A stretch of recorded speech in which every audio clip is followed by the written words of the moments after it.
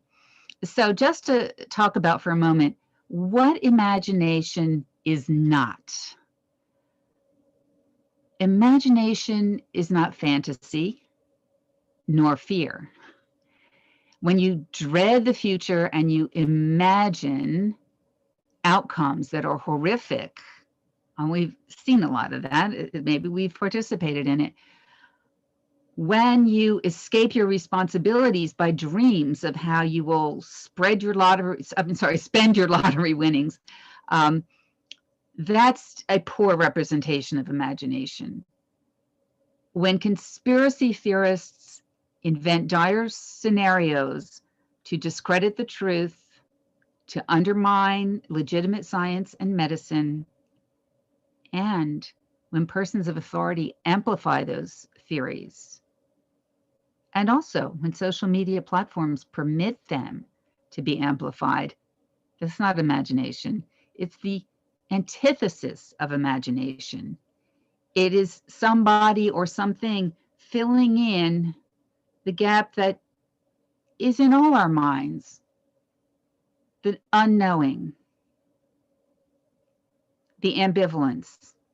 I'll give you the answer. Sound familiar? That's what a lot of religions do. Imagination frees. It opens doors. It reaches out. Fear and dread constrict. And when this fear really runs amok in society or in the individual, there's a word for this: catastrophizing, going directly to the very worst possibility. And in our personal lives, it can be disabling. I don't mean to be critical of someone who has this tendency, because it may be epigenetic, something that you either inherited or was so imbued, so put into your mind that you could barely help it. It may be organic, but it can be managed. There's an actual exercise called decatastrophizing, and I've used this in talking with some people. Imagine the very worst thing that could happen. I mean, other than death, can you live with it? And usually the person is, yeah, I don't want to live with it, but I could live with it. Let's play that all the way out to what is the worst thing that could happen. In the public sphere, however, left unchecked, it can lead to acts of destruction and mayhem, and somebody needs to be responsible as what apparently was, at least in part, behind the Christmas Day terrorist attack in Nashville. So then, that's what imagination is not. What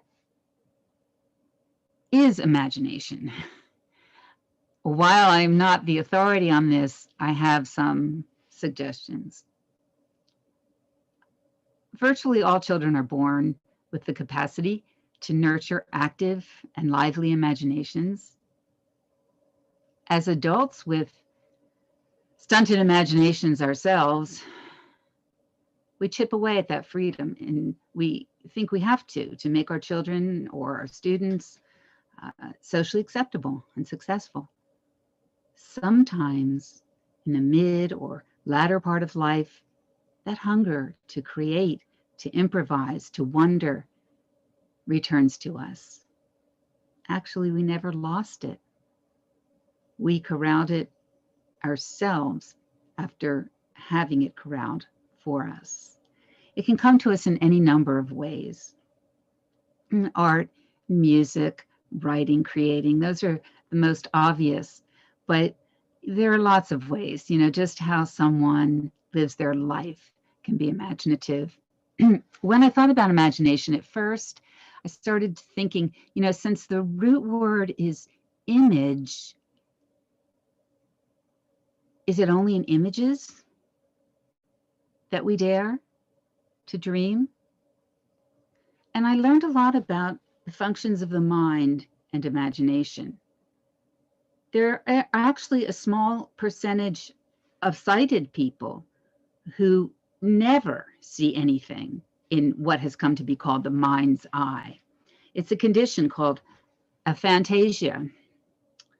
And even among those who do see something, it's not exactly a pictorial representation. I actually, as I was studying this, I got a little anxious because I thought, you know what? I mean, I am a writer and all this, but I don't think I see actual pictures in my imagination. And I spent a lot of time trying to figure that all out. But, you know, think about this. Imagine a tiger. I'll give you a second. Now, how many stripes are on the tiger that you imagined?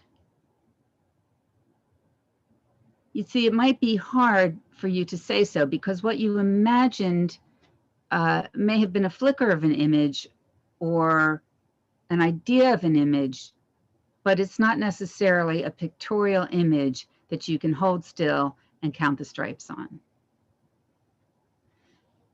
So once we've started the journey of regaining our imagination as an adult, it gets easier. It might be cooking, might be gardening, but we can find ways to live into our creative selves. And later this month, I want to talk about with you how we can use imagination to do good in the world, not just to live fully into our own being. But first we have to acknowledge, you know, what has happened to our imagination. A lot of public education and most orthodox, literal, biblical literal, fundamentalist religious traditions are imagination stifling, because just like conspiracy theories, they fill this gap of mystery, of ambivalence. They answer the unanswered questions for people with facts or theories. And that's why we see these conspiracy theories take hold and spread so easily. In my opinion, it is because those who believe them and spread them have, in a sense, been groomed by education, by religion, to have their imaginations filled in by others. This is where our faith comes in. I don't mean to say we're the best, but we are unique. Unitarian Universalism is unique in that it is a faith in which living with uncertainty is what we do. We don't have to know the final answers. We can live into the future, certain that even though the ultimate truth may remain a mystery, there are certain things upon which we can agree. Freedom, freedom of belief, freedom of expression, reason, science, tolerance. Still, the imagination that our Unitarian and Universalist forebears envisioned may not be completely adequate for today's challenges. I think a lot of us resonated with Thoreau or Emerson long before we knew we were Unitarians, or even that Unitarian was a thing that you could be. I know I did. I just was bowled over by Walden when I was in high school, but I didn't know there was such a thing as a Unitarian church. We thrilled at quotes like these from Walden. If one advances confidently in the direction of his dreams and endeavors to live the life which he has imagined, he will meet with a success unexpected in common hours. If you've built castles in the air, your work need not be lost. That is where they should be. Now put the foundations under them. But this needs to be qualified because Unitarian Universalism itself, as well as almost all Enlightenment era social organizations, are based on the assumption of privilege. Thoreau and Emerson were American contemporaries of Kingsley, Darwin, and that gang. The white men, the sideburns, the smoky rooms, and the logic. That kind of thinking may have encouraged the imagination of those who are privileged, but it left out vast swaths of humanity. It would be lovely to think that Kingsley's water babies were inclusive of all humankind, but he made clear right in the text of the book that he excluded Catholics, Jews, Blacks, and the worst of all, the ones he had the most negative things to say about were Irish people.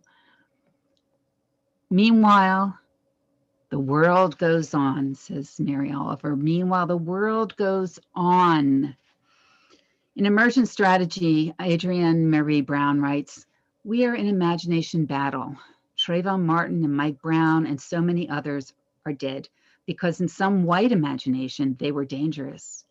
And those who kill based on an imagined, radicalized fear of Black people are rarely held accountable. Imagination has people thinking they can go from being poor to a millionaire as part of a shared American dream." Well, as I told you, that's not imagination, that's fantasy. But back to Adrienne Brown. Imagination turns brown bombers into terrorists and white bombers into mentally ill victims. Imagination gives us borders, gives us superiority, gives us race as an indicator of ability. I often feel, she writes, I am trapped inside someone else's imagination. And I must engage my own imagination in order to break free. As much as imagination is a function of freedom, people must have the basic necessities to be able to even imagine themselves out of slavery, out of poverty, out of homelessness, out of submissiveness, out of despair, out of illness. But it can be done. It has been done. And it can be helped by those of us who have come by privilege we neither earned nor merited. To be continued. Thank you so much, Reverend Cynthia. I was jotting down notes all the way through that because there were so many powerful things that you said in there. But I think the thing that resonated the most with me was that concept of I must engage my own imagination to break free from whatever circumstance I find myself in. I love that idea. Again, thank you so much. Let us all sing together now. There is more love somewhere.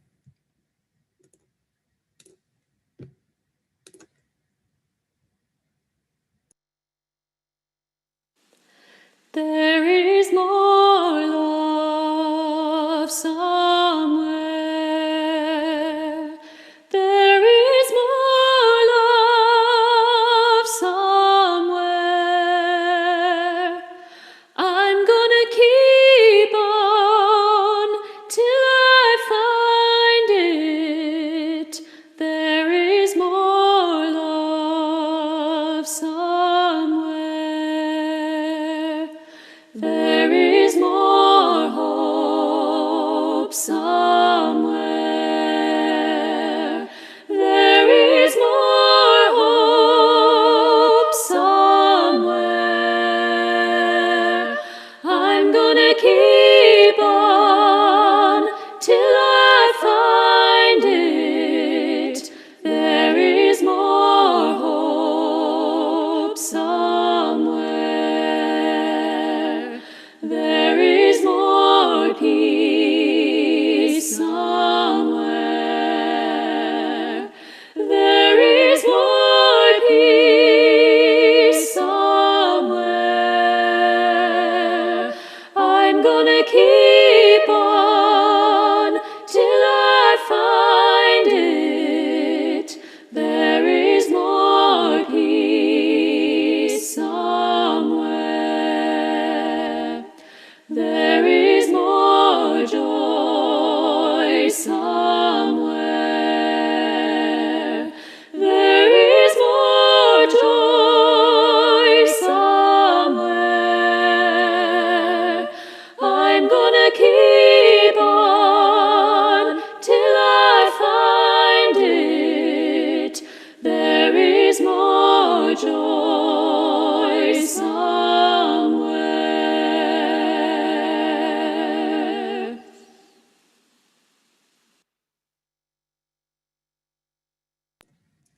Speaking of joy, now is the time where we get to share our joys and concerns for the week. Thank you for those who have joined us on YouTube. Jesse, our Zoom host, will now turn off the YouTube streaming so that